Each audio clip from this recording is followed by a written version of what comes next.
Bueno, el Congreso Nacional sancionó finalmente el proyecto de ley bases y puntos de partida y el paquete fiscal, partiendo de 38 diputados y 7 senadores, por supuesto con parte de una oposición reacia a aceptar cambios. Les recuerdo, 2 paros generales, decenas de paros o complicaciones con el transporte, un intento de golpe de Estado durante el tratamiento en el Senado, con todo el desastre que eso acarrió.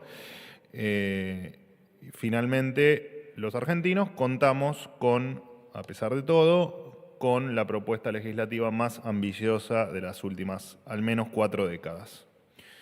La aprobación de esta norma significa un paso más dentro de las reformas que el presidente Milei y todo su gabinete consideramos de primera generación, entre las que también se encuentran las medidas económicas que anunció el ministro Luis Caputo en el mes de diciembre, a los pocos días de asumir, el decreto 7024 de desregulación y permitirá, por supuesto, con esta ley, el saneamiento del Estado y la llegada de nuevas inversiones.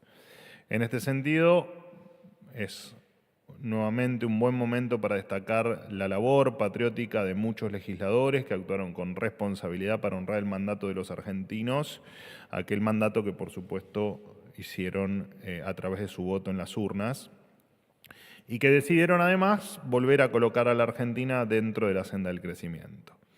De esta manera se va a celebrar el Pacto de Mayo el 9 de julio en Tucumán, donde se invitará a gobernadores, expresidentes, legisladores y líderes de los partidos políticos a constituir 10 puntos de acuerdo esenciales para que el país vuelva a ser una tierra de sentido común, paz y prosperidad.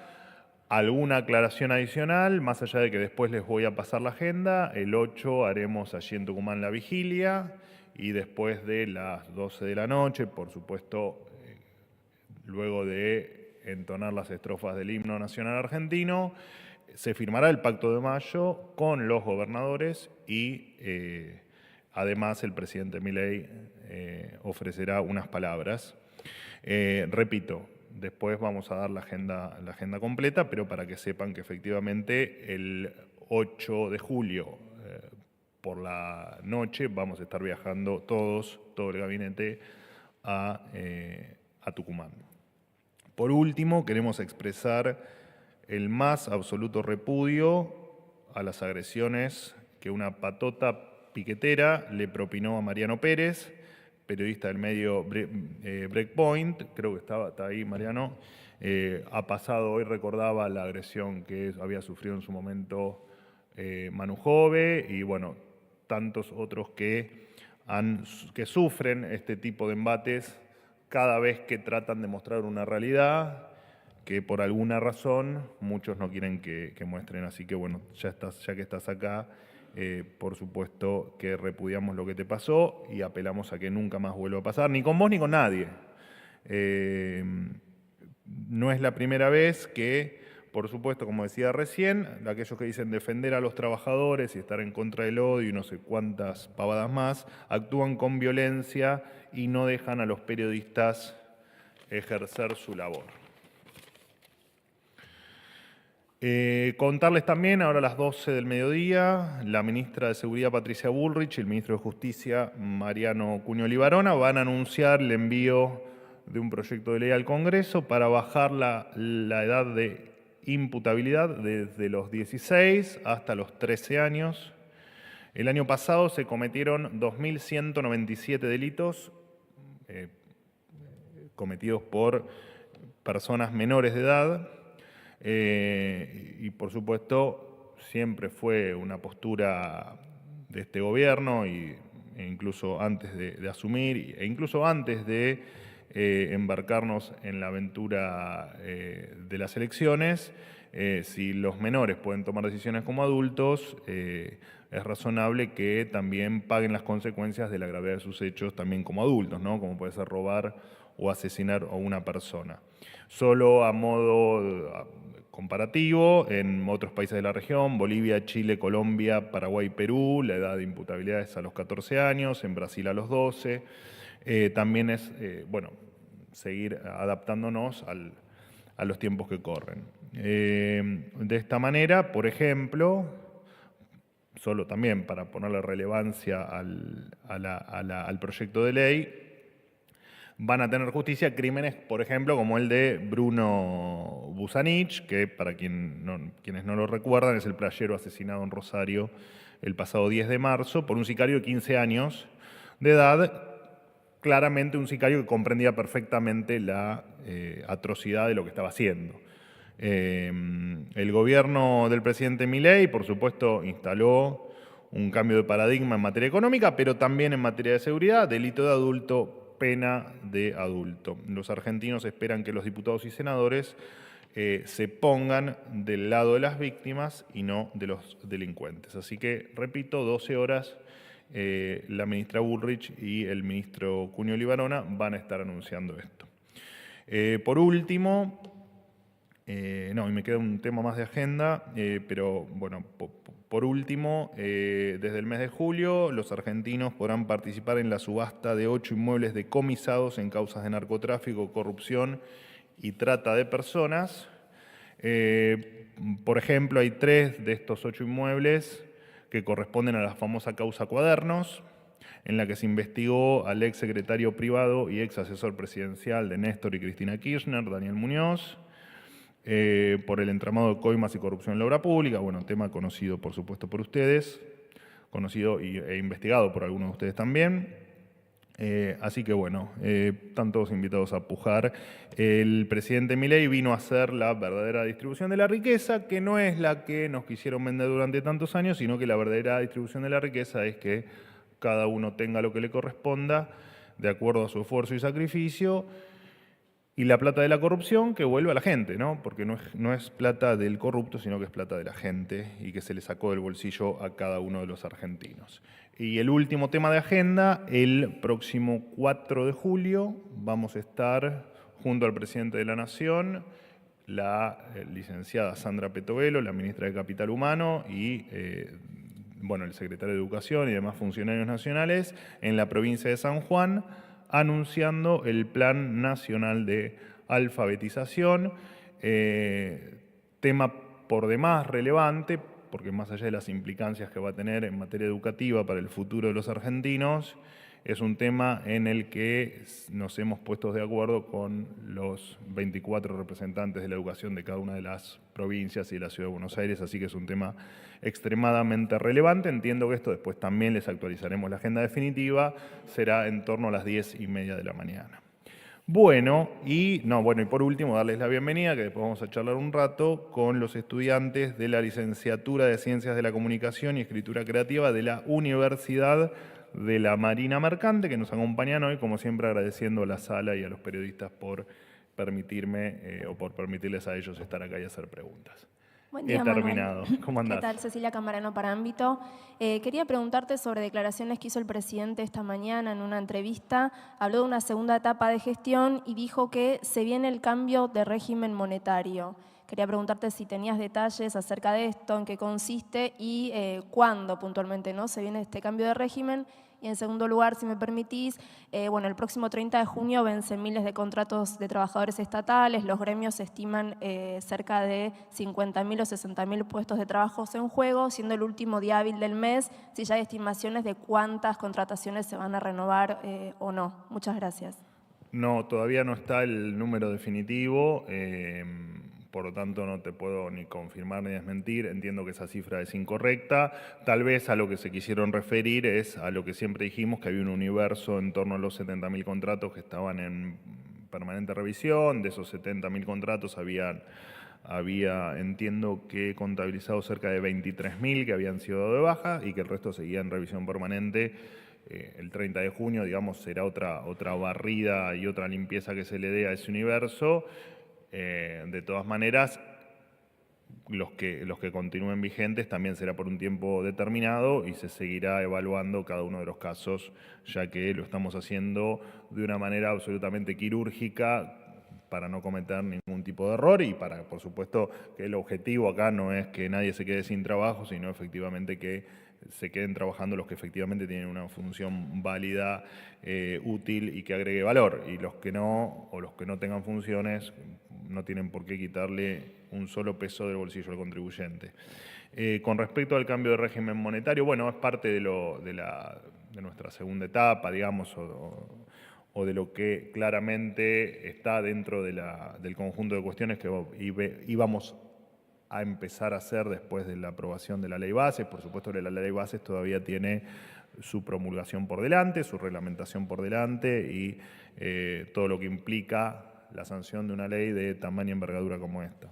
Y el presidente de la Nación ya lo ha dicho, nuestro régimen monetario va a ser en algún momento el de la liberalización total de la elección de la moneda, donde cada uno pueda efectivamente elegir en qué moneda quiera comerciar, transaccionar, comprar, vender y manejarse en lo cotidiano. Eso seguramente va a ir acompañado, cosa que también lo ha dicho el presidente Milei ya hace bastante, con una reforma del sistema financiero, y será en tal caso una nueva etapa para la Argentina. Si te referís a si vamos a optar por alguna moneda, no, eso no va a pasar. También lo dijo el presidente Milei en reiteradas oportunidades. Entendemos, por supuesto, que los argentinos, cada uno ya tenemos una elección hecha, ¿no? Pero eso lo vamos a dejar a criterio de cada uno. Buen día, vocero. ¿Cómo andás? ¿Cómo le va? Rodrigo Jorge de Radio Mitre. Dos consultas. Una tiene que ver con la aprobación de la ley bases y el paquete fiscal. El presidente Javier Milei dijo que con la aprobación finalmente por la Cámara de Diputados de ambos proyectos, la economía empieza a crecer o empieza a transitar un sendero de crecimiento.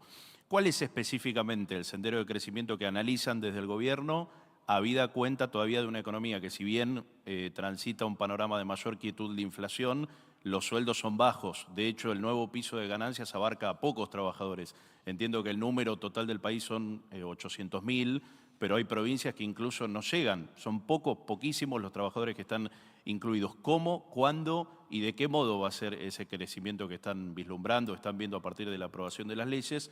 Y la segunda pregunta tiene que ver con Federico Sturzenegger y el rol. Entiendo que la semana que viene finalmente se lo va a designar.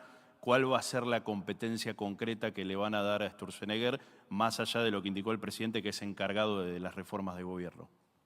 Bueno, a ver, la primera pregunta es, nos tenemos que sentar horas para efectivamente detallarte hacia dónde vamos en cada uno de los puntos que nombraste, pero voy a tratar de serte lo más sintético posible.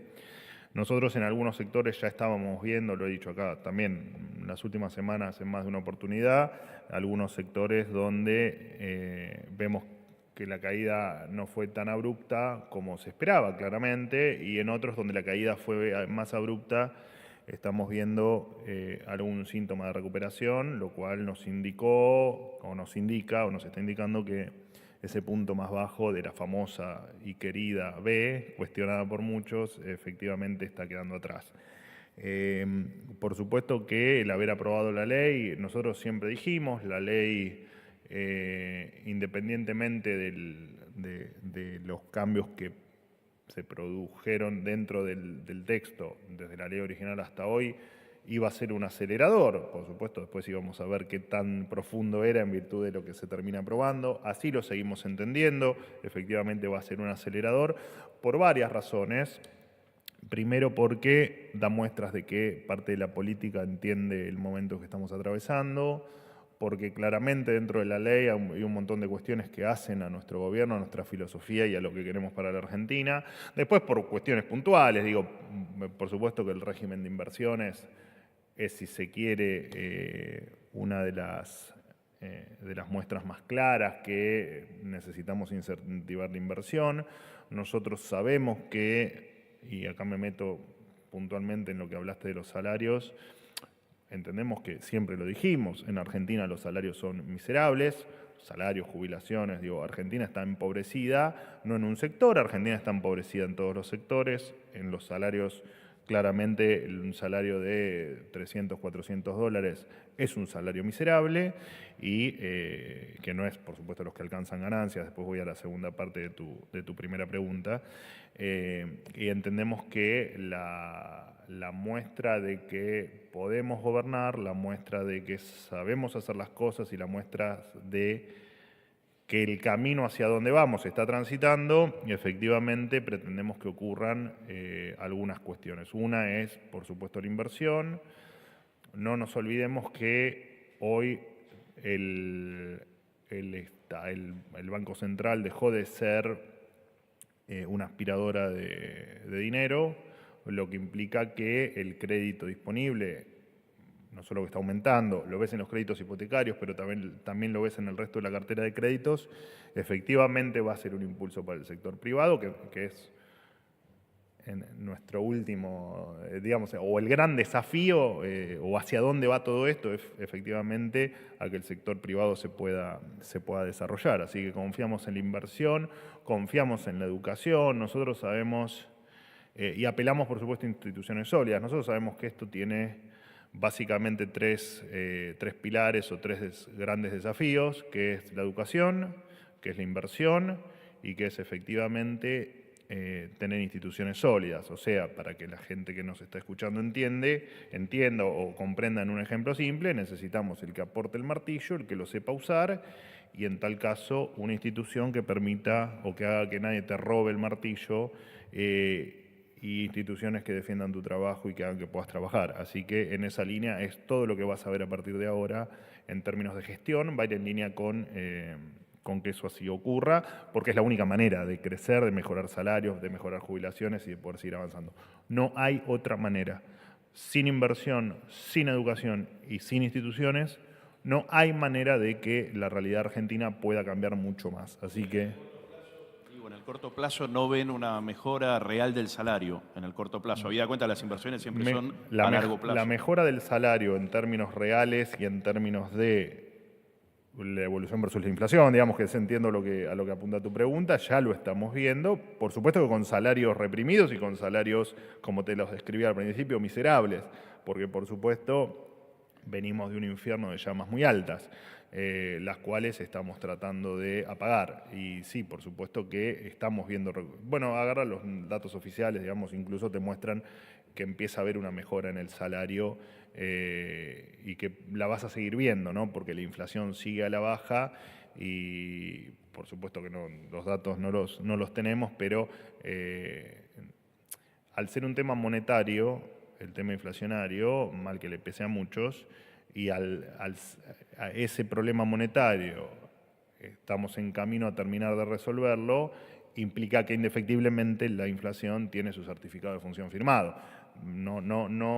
Ustedes muchas veces preguntan por tiempos de, bueno, ¿cuándo se va a ver esto? ¿Cuándo se va a ver el otro? ¿Cuándo vas a tener medio punto menos de inflación? Y la verdad es que los tiempos son de Dios, digamos, los tiempos en temas monetarios sabemos que todo tiene un rezago, por lo tanto, te metiste en una pregunta con respuesta larga, te la aguantás, pero entendemos que va a ser más pronto que tarde. De hecho, fíjate que los números de inflación se derrumbaron, ¿no? En la dinámica que veníamos viendo hace un semestre atrás.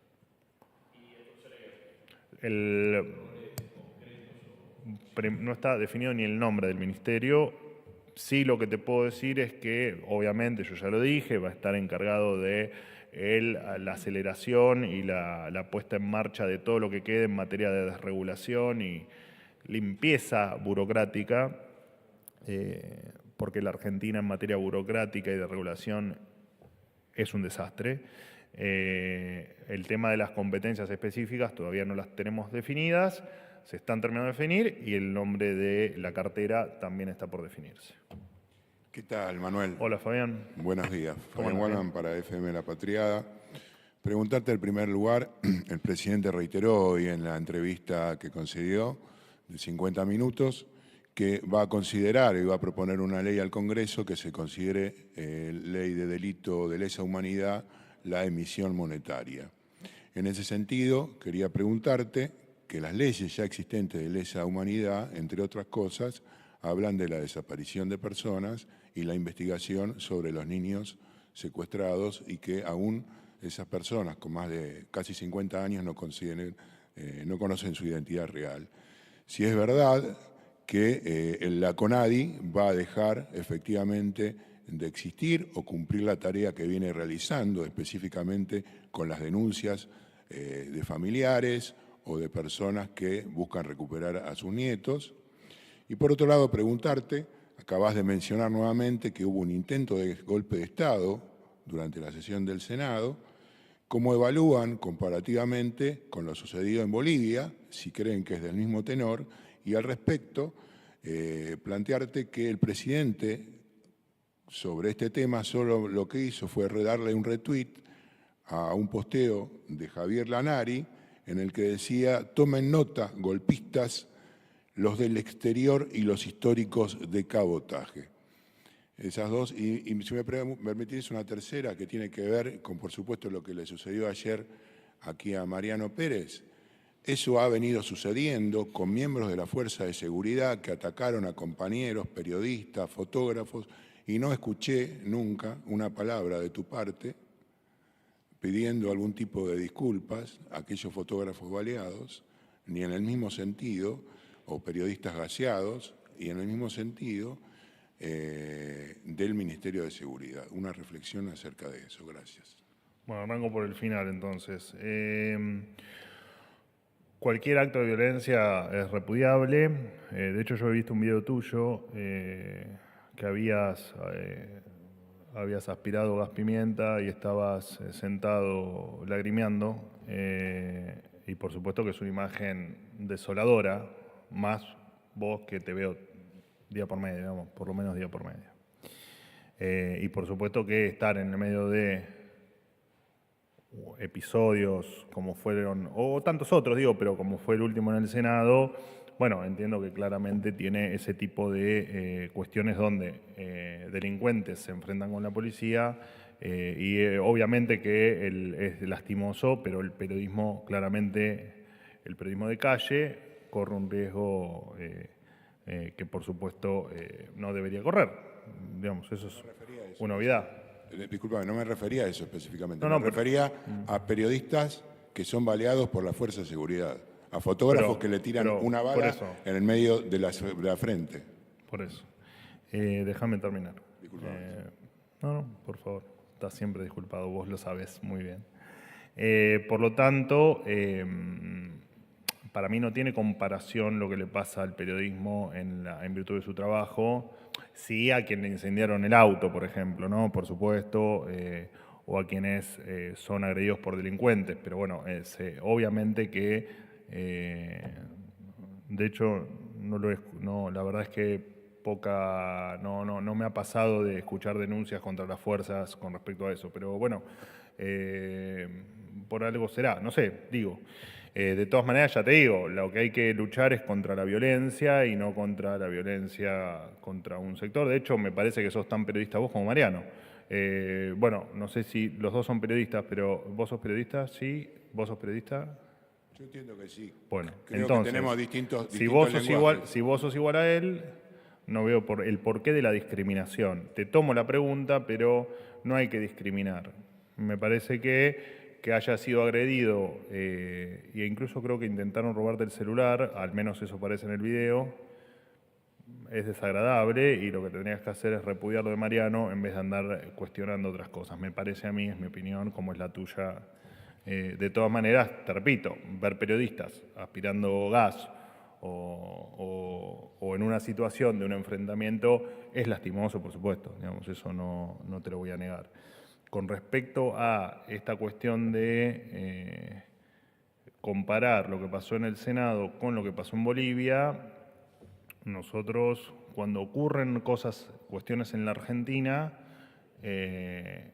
tenemos hasta el último detalle de lo que pasa en todos los rincones del conflicto, de la cuestión que estemos hablando.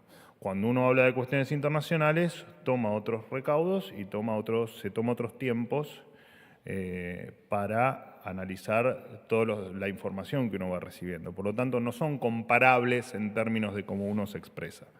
porque algunas cuestiones son de política interna, de seguridad interna, y otras cuestiones atañen a la política o la seguridad de otros países. Entonces uno no siempre tiene, como le gustaría, en el segundo a segundo, toda la información. De todas maneras, la posición es la misma.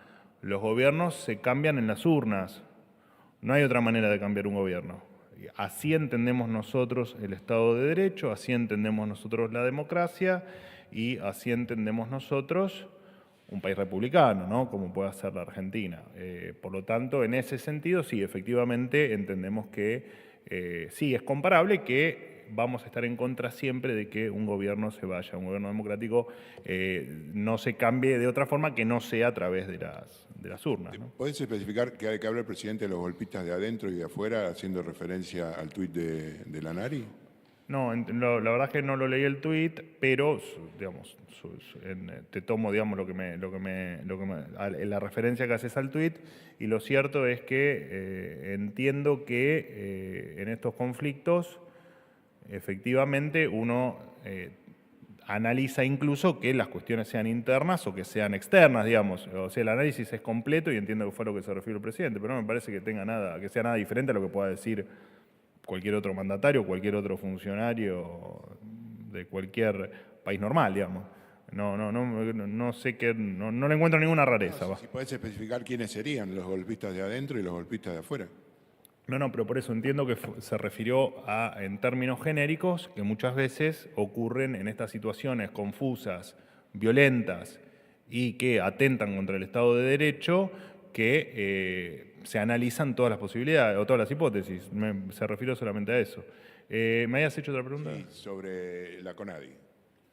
Sobre la CONADI, no. A ver, nosotros independientemente de la CONADI, lo que nosotros siempre vamos a hacer es a que se sepa la verdad completa, y eso incluye a todos, incluso los casos que vos suponés o mencionás, o no hay ninguna determinación todavía, seguramente la habrá, de la continuidad o no, pero si efectivamente vemos que determinados organismos, instituciones, no importa, direcciones o programas de gobierno o que atañen a temas como el que vos decís, desaparecidos, atentan contra la verdad o van en contra de la verdad, efectivamente vamos a tomar cartas en el asunto. Veremos en este caso cuál sea la determinación final, que todavía no la tenemos. Buen día, ¿cómo le va? Hola amigo, ¿cómo anda? ¿Bien? Muy bien, señor Dadorni. Me alegro. Gustavo Buarab, Sitio Andino, Mendoza. Luego de que el gobierno acordara con gobernadores, parte de gobernadores, el impuesto cuarta categoría de ganancias, que es un impuesto coparticipable, y la idea del presidente Milei de rebajar los impuestos, ¿no podría haber ahí un problema de que las provincias, como es coparticipable, reciban muchos menos ingresos? Y el otro tema que le consulto, ¿va a tener en cuenta el equipo económico dentro de las obras al 90% de finalizadas? Resta un 10 nada más, 10%. El criterio de obras como por ejemplo el gasoducto de San Rafael, que está al 90% y que hay que terminarla, y que incluso acabo de leer la resolución de la Justicia Federal de la provincia diciéndole a la Secretaría de Energía que tiene que terminar esa obra, una obra que favorecerá a gran parte del sur de la provincia de Mendoza. El micrófono, ¿te están golpeando? Bueno, caso omiso, ¿no? Bueno. Está muy bien, son pequeñas picardías. No, estoy con la palabra como periodista. Está muy bien. Bueno, larga la pregunta. Con respecto a ganancias, no entiendo bien el punto, pero supongo que se refirió a que ganancias es un impuesto coparticipable. A ver, ¿me la puede reformular? Porque no entiendo el punto. Que ganancias es un impuesto coparticipable Sí. para todas las provincias. Correcto. Si el gobierno tiene una idea Sí. a futuro de rebajar impuestos, no podría haber una rebaja en los Ok. ingresos Oh, de las perfecto, provincias. Perfecto, sí, bueno, por supuesto, claramente los impuestos que son coparticipables y tengan alguna, como pasa con ganancias, digo, si sube es un tema de recaudatorio, digamos, si sube la recaudación, obviamente las provincias reciben más, y si baja el impuesto, baja la alícuota o baja la recaudación, claramente las provincias reciben menos. El salario, quién gana más, quién gana menos, quién se beneficia, quién no. Pero en el tema provincias es toda la población. En términos de recaudación, ¿se refiere? Obviamente, afecta a todos. Sí. ¿Y? Por eso le pregunto por la relación, cuando baja ese nivel de ingresos, Sí. si puede afectar. ¿A la recaudación de la provincia? Exactamente. Sí. ¿Cómo lo evalúa el equipo económico? Sí, es una cuestión matemática, digo. O sea, si usted recauda un impuesto coparticipable, que para que la gente entienda, los impuestos coparticipables son los que la recaudación se distribuye entre nación y provincia. Bueno, hay casos donde además hay otra distribución, pero digo, en términos generales, un impuesto coparticipable se distribuye entre la nación y las arcas provinciales de acuerdo a determinados porcentajes. Efectivamente, si un impuesto aumenta, la recaudación aumenta, y si un impuesto baja, la recaudación baja. No tengo evaluación para hacer de eso porque es una cuestión matemática. No sé cuál es el punto. El tema de los fondos, que por supuesto, por ejemplo, en el caso de las obras públicas, no están llegando, y además le sumaría otra consulta. ¿Dónde está toda la plata cuando el presidente dice no hay plata en 6 meses? ¿Cuánto se ahorró? ¿De qué? De todo lo que no se gastó, de todo lo que se quitó del Estado y todo lo que se está desarmando. Bueno, no sé si usted ¿Hay un informe exacto de eso para Sí, claro. Chequeado? De hecho, me encargo de darlo una vez por mes, que es el superávit fiscal. Ajá. Versus el déficit que teníamos, tanto financiero como primario. Efectivamente, ese es el ahorro. Bien. Lo buscaremos ahí, entonces. Sí, de hecho lo publica el Ministerio de Economía una vez por mes, en torno al mitad de mes, a mes vencido, por supuesto. Está cada uno está hasta con centavos, digo, ahí está el ahorro de la... En el mismo sentido le pregunté por el gasoducto, como tantas otras que Sí, están al 90, de hecho, falta un 10. Sí, las obras, ese gasoducto en particular, por supuesto de las obras en particular no tengo el dato, sí le aclaro 2 o 3 cuestiones que me viene bien su pregunta para aclarar. Dentro de las tantas obras que se nos acusa de haber cortado, había hasta lomos de burro, digo, ¿no? Digamos, había temas que eran estrictamente hasta municipales, ni siquiera de orden nacional. Hay mucha obra que implicaba simplemente la intervención del municipio local y no del gobierno nacional, y así pasaba también con obras provinciales.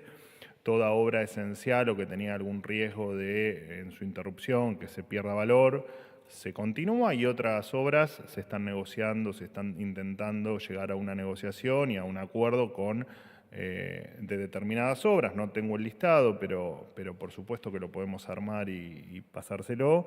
Algunas obras que se están negociando para el traspaso a las jurisdicciones provinciales. Para el que gobierno puedan, se va a hacer eco de la medida las obras, cautelar. porque también le recuerdo que parte del dinero que se nos acusa de no haber transferido a la provincia en virtud de la obra pública era financiación que hacía el gobierno nacional, financiación que los contratos que no se hayan cumplido se cortó, y los que no se va a dar un plazo de algunos meses para que las puedan cumplimentar. Digo, y está bien que cada provincia, cada jurisdicción, o en tal caso, en los casos más insensatos, como puede ser un lomo de burro, no veo por qué, no vemos la razón para que el gobierno nacional se siga haciendo cargo. La medida cautelar de la justicia, ¿el gobierno la va a aceptar? El juzgado federal de la zona dijo que la Secretaría de Energía tiene que terminar esa obra. Bueno, es un tema de la justicia, y nosotros cumplimos siempre con lo que indica la justicia, en tanto y en cuanto no existan nuevos pasos dentro del proceso judicial. Siempre cumplimos con la ley. No, por favor. Buen día, Manuel. Martín Fernández para Radio Ciudad. ¿Cómo te va? Me agarras cansado ya. Pero bueno, ¿qué va a hacer? Respeto total al turco y a cómo comportarse en una conferencia igual. Te quería preguntar cuestiones que dijo el presidente hoy en la entrevista que le hizo Antonio Lage. Volvió a arremeter contra el presidente Lula da Silva, lo volvió a acusar de haberse metido en la campaña apoyando al ex candidato Sergio Massa, lo volvió a acusar de corrupto, de comunista. La pregunta que quiero hacerte es si no hay posibilidad de acercamiento, teniendo en cuenta que el presidente en otras en otros momentos, donde tuvo fuertes controversias con otros personajes de la política, logró sanar esta cuestión y acercarse, por ejemplo, con la convocatoria que le hizo a la actual ministra de Seguridad, Patricia Bullrich, luego de haberla acusado de cosas muy fuertes. Y la otra pregunta que te quiero hacer acerca de algo que dijiste en tu primera declaración, el 8 de julio la vigilia en Tucumán, ¿no se pega esto con la actividad del presidente en el Mercosur? ¿Cómo se van a combinar esas dos actividades? A ver, el presidente no acusa ni deja de acusar, digo, hizo una descripción y esa descripción, bueno, vos me nombraste lo de comunista, creo, él entiendo que inició con ideas comunistas su carrera política.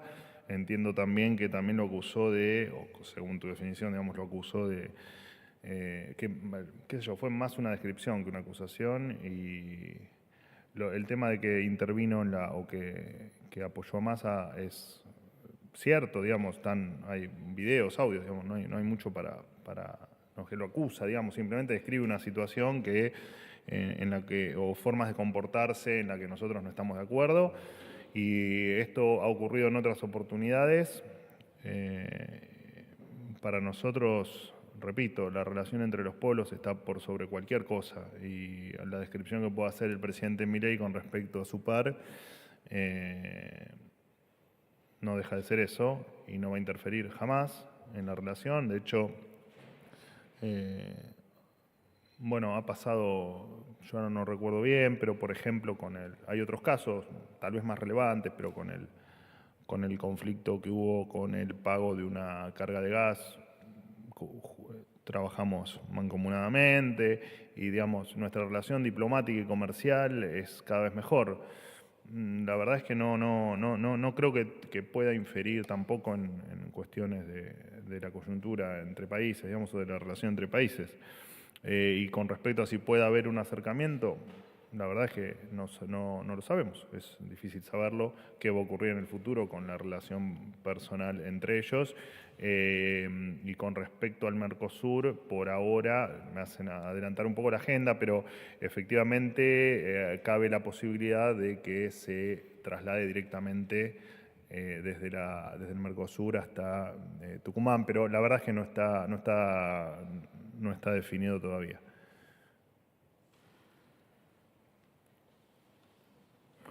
No entiendo. Hoy está rara la conferencia, no sé qué pasa. Sí, están un poco lentos. ¿No? Está raro, sí. Pablo Gagliano, Radio Continental. Breve, sobre el tema de tarifas.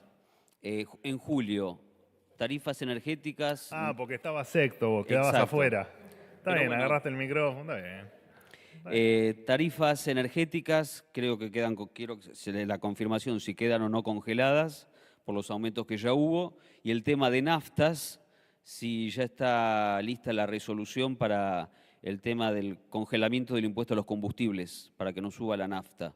Era un tema pendiente de Caputo. ¿Esto es así?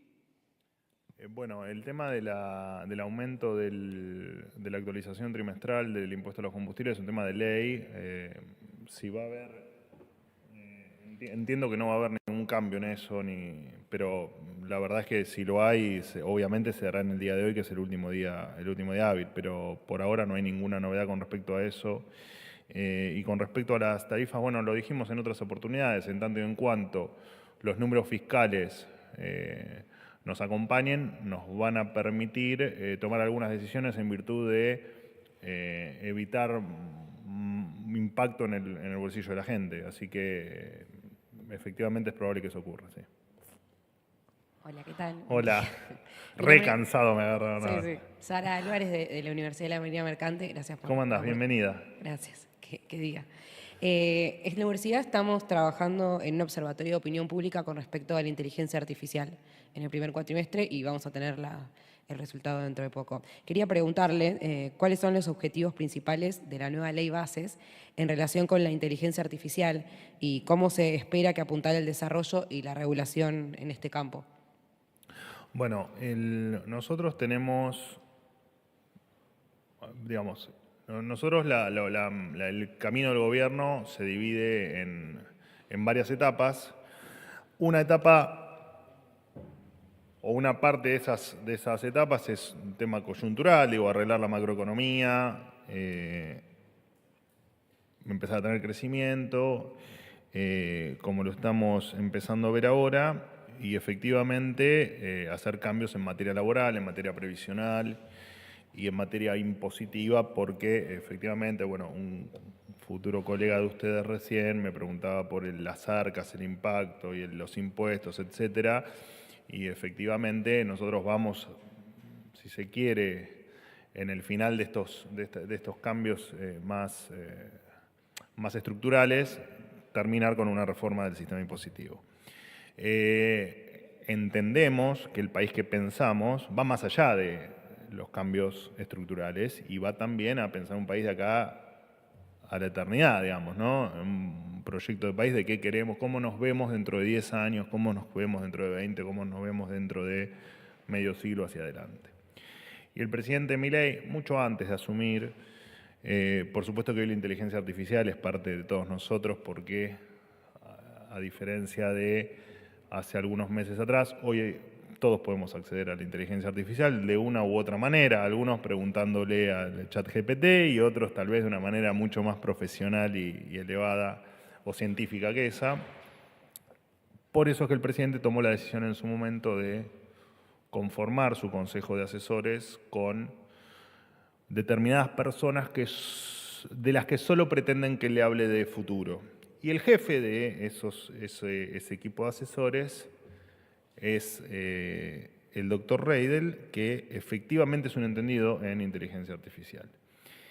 Dentro del proyecto de país que tenemos, y hoy lo hice con algunos de los futuros colegas de ustedes, uno de los grandes pilares es la educación. La educación entendida no solo la primaria y la secundaria, digamos, y hasta incluso la universidad, sino algo mucho más profundo, ¿no? Que es desarrollar a cada ser humano, que cada ser humano se pueda desarrollar en lo que quiera, para lo que tenga talento y que se pueda ubicar en un mundo diferente al que conocemos, porque en definitiva la inteligencia artificial, más allá de lo que implica, conceptualmente lo que te marca es que viene un mundo diferente. ¿Por qué te hago toda esta introducción? Porque entendemos que, más allá del resultado de lo que están haciendo, que me encantaría conocerlo, Sí, claro. Me encantaría, y el presidente le encantaría conocerlo también, Sí, así que... Se lo acerco, el 8 de julio lo tenemos, así que se lo traemos. Bueno, estaremos en la vigilia, pero bueno. encantado que la semana que le sigue me lo Vale, alcances gracias. o nos lo envíes. Ahora hablamos con Javier para ver cómo lo haces. Gracias. Efectivamente entendemos que es parte de nuestro futuro y nos tenemos que ayornar a eso y perder el miedo. Esto ha pasado en otras etapas de la historia y mucho más en la Argentina. Perderle el miedo a que la inteligencia artificial pueda tener alguna implicancia en la pérdida de empleo, en la pérdida de salarios y en la pérdida del mundo laboral como lo conocemos hoy. El mundo laboral como lo conocemos hoy efectivamente va a desaparecer, digo, no hay mucha novedad con eso.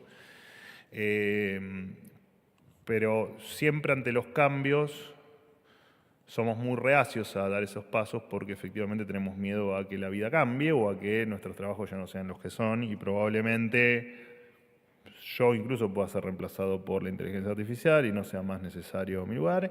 Y bueno, y probablemente el día de mañana me encuentre detrás del mantenimiento, el soporte o el desarrollo de la inteligencia artificial y mi trabajo va a evolucionar y voy a ganar más y voy a poder estar mejor. Así que para nosotros la inteligencia artificial es parte central del país que imaginamos hacia el futuro y estamos, bueno, de hecho el G7 en el que participó el presidente Milei tuvo como gran centro la discusión sobre la inteligencia artificial, con todos los miedos, por supuesto, que hay detrás de la inteligencia artificial, algunos tal vez más reales que otros y algunos mucho más fantasiosos que otros. Así que para nosotros la inteligencia artificial es un camino que empezamos a recorrer, parte de la reforma del Estado, incluso tal vez sea con soporte de inteligencia artificial en el futuro, y de hecho probablemente muchas de las cuestiones que hoy las vemos como más manuales o que las resolvemos de una manera mucho menos, ¿cómo decirlo? O sin esa inteligencia artificial, dentro de poco tal vez empecemos a ver otra dinámica. Y aparte en lo personal soy un apasionado de la inteligencia artificial porque en el fondo no hay otra cosa que ceros y unos, ¿no? Detrás de todo eso. Así que, y eso también hay que entenderlo porque parte de la tranquilidad es que mucha gente no tiene, es entender que detrás de eso hay ceros y unos y estamos los seres humanos de atrás controlándolo todo, digamos, ¿no? Esto no es Terminator 2. Buenos días, Manuel. Mi nombre es Martín Dempsey, ¿Todo bien? también de la Marina Mercante. Hago extensivo el saludo también a todos los futuros colegas. En línea de lo que comentaba mi compañera, te quería consultar si existe alguna planificación o bien se proyecta la implementación de las inteligencias artificiales en el ámbito de la educación obligatoria, teniendo en cuenta como obligatorio el nivel inicial, primario y secundario. Bueno, es muy prematuro hablar de definiciones en todos los ámbitos, ¿no? En la educación mucho más. A ver, déjame repetirte algunas cuestiones que le respondí recién a tu compañera. La educación es fundamental. Digo, y si la inteligencia artificial le aporta valor a la educación, la inteligencia artificial será parte de la educación, tendrá que convivir con nosotros. Y esto ya no es una cuestión nuestra de gobierno, es una cuestión del sentido común, digo, ¿no? Y el sentido común no solo para nosotros, sino para el resto del mundo. Porque hoy vos hablás de inteligencia artificial en la educación y a mí como docente en la universidad me pasaba, yo obviamente no viví el impacto en los alumnos que tengan acceso a la inteligencia artificial o que tengan una clase con una dinámica de inteligencia artificial, pero sí viví otros cambios, como que los chicos estén todo el día con el celular. Y lo que te daba eso es, más allá de que muchos docentes de la vieja guardia estaban en contra del que un chico pueda tener una tablet, una computadora, un celular con acceso a internet en el aula, lo cierto es que a los docentes más modernos, si se quiere, te estoy hablando hace 10 años atrás, cuando los chicos buscaban en Google alguna respuesta, lejos de ser inteligencia artificial, pero digo, en ese camino que se fue transitando hasta llegar a lo que hoy conocemos como inteligencia artificial, efectivamente le agregaba valor, ¿no? Y le agregaba valor al alumno, porque le agregaba conocimiento, velocidad de respuesta y una dinámica de entender que podía buscar sus propias soluciones y sus propias respuestas, que no es un tema menor, y por otro lado le agregaba mucho valor al docente porque te ponía o te enfrentaba a desafíos mucho mayores, ¿no? Con el alumno. Ya no era un alumno al que solo vos le enseñabas, sino que era un alumno además que te debatía, te discutía y te cuestionaba. Eso llevado a esta nueva etapa del desarrollo, llamado inteligencia artificial, efectivamente va a ser un valor fundamental en el aula. Ahora, que te lo diga yo, tal vez no tiene tanto valor, tal vez nuestro secretario de Educación, Torrendel, te puede dar mayores precisiones, pero a priori lo que te digo es, en la cabeza del presidente de la Nación está la inteligencia artificial como parte, te diría, esencial de lo que viene en el mundo. Un mundo en el que durante mucho tiempo estuvimos acostumbrados a verlo de lejos, o ahí por un camino, si se quiere, más lento o más alejado de todo eso. Y hoy que el presidente entiende que Argentina tiene que estar al tope del mundo, por supuesto que esa inteligencia artificial también va a ser parte de nuestra realidad. Entiendo que también en el aula, ¿no? Pero te repito, eso es una respuesta que más allá que me extendí, te la debe dar nuestro secretario de Educación. Bueno, buenos días, mi nombre es Nicolás. ¿Cómo andás? Quería consultarte puntualmente, hoy es un día particular con respecto a la ley bases, puntualmente teniendo en cuenta que quizás no todo el ciudadano tiene acceso a este momento acá en la vocería, si bien sí tienen el acceso, pero quizás no están pendientes en esta ocasión. Quería preguntarte si esto impacta de alguna manera en la estrategia comunicacional del gobierno. Perdóname. Te pido por favor que me amplíes un poco más la pregunta. Dale. Para poderte responder con precisión. Nosotros dentro de la universidad estamos haciendo un estudio preliminar donde detectamos que el ciudadano promedio de nuestra muestra no consume puntualmente lo que es el contenido de vocería en general y se alimenta de distintos medios, ¿sí? Que pueden ser considerados de distintas índoles. Entonces, puntualmente con respecto a este suceso que estamos viviendo hoy, si esto impacta o lo tienen en cuenta como estrategia comunicacional para llegar al ciudadano. Bueno, interesante la pregunta, porque me escapa un poco de lo tradicional y aparte me escapa un poco de la política de todos los días, ¿no? Me parece que primero que cada gobierno tiene su impronta, digamos, es claro que yo no me manejo o no tengo la misma interacción con la prensa o con los medios o con la propia información como la tenía, no sé, Gabriela Cerruti en el pasado o cualquier otra persona que haya estado aquí en la sala. Y me parece que esos son improntas de gobiernos y dentro de los gobiernos de momentos del gobierno. Por suerte, en mi caso particular, digamos que es el que conozco más de fondo, en mi caso tengo la libertad absoluta para, a Dios gracias, el presidente me da la libertad absoluta para intentar que lo que vos estás planteando, que es, bueno, esto de que, porque en definitiva, ¿por qué estamos acá o por qué estoy yo acá o por qué los periodistas están acá? Bueno, seguramente están porque los periodistas quieran tener alguna respuesta sobre alguna pregunta en particular, pero mi objetivo, en definitiva, no es que el periodista tenga un título, sino que del otro lado lo estés viendo en vivo, lo estés viendo con delay o veas el reel de la noche que subimos, tengas información. Este es uno de las decenas de canales que hay donde nosotros comunicamos. Obviamente que la dinámica de las redes o la velocidad de las redes hace que ahí tal vez se juegue en términos de información el partido más fuerte, porque ya te digo, porque hay tienen una dinámica las redes que te enteras antes que viendo en la televisión tradicional, ¿no? O escuchando la radio como uno la conoce, pero efectivamente el objetivo final es ese, es que la gente esté informada, no es que el periodista pregunte o el periodista tenga un título o tenga la novedad. No, el objetivo final de la comunicación, en lo que a mí respecta, es que la gente del otro lado esté informada. Por eso tal vez a veces en mis introducciones comento algunas cuestiones que tal vez no son de interés estrictamente periodístico. E incluso a veces son cuestiones que el periodismo ya las sabe, ¿no? Y eso, me está pisando en cualquier momento Patricia Bullrich, eso implica que utilice también esas introducciones con el fin que vos estás planteando, que es válido, ¿no? Digo, bueno, ¿cuál es el objetivo de la comunicación? ¿O cuál es el objetivo o quién es el receptor del mensaje? Y efectivamente el receptor del mensaje tiene que ser la gente. Después sí, la gente está interesada o no por lo que hace el gobierno, por los avances del gobierno, o por la coyuntura de todos los días, eso es una discusión aparte y que en tal caso cada argentino es libre de estar interesado o no en lo que hace el gobierno.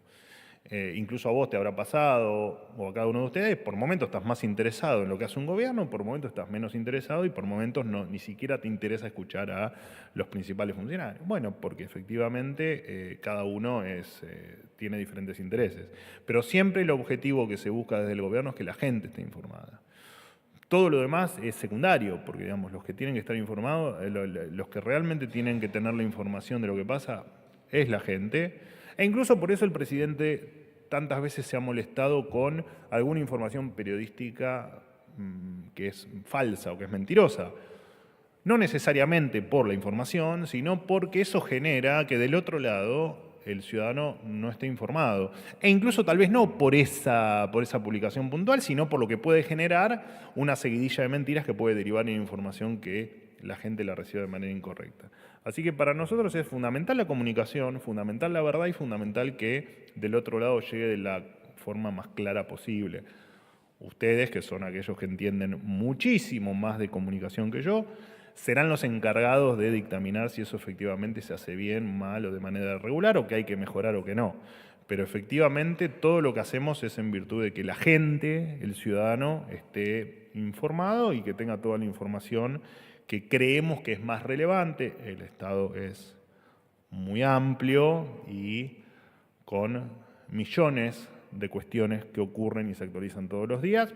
Por supuesto que en términos directos tomamos lo más relevante, ¿no? Porque el resto sería imposible abarcarlo todo, pero por supuesto que tratamos de siempre, cada día, ir mejorando un poquitito más para que esa información sea cada vez más clara, cada vez más completa y que cada vez tenga lo que es o creemos que pueda ser de mayor interés al ciudadano. Y trabajamos mucho para que eso así ocurra, así que espero que eso esté ocurriendo.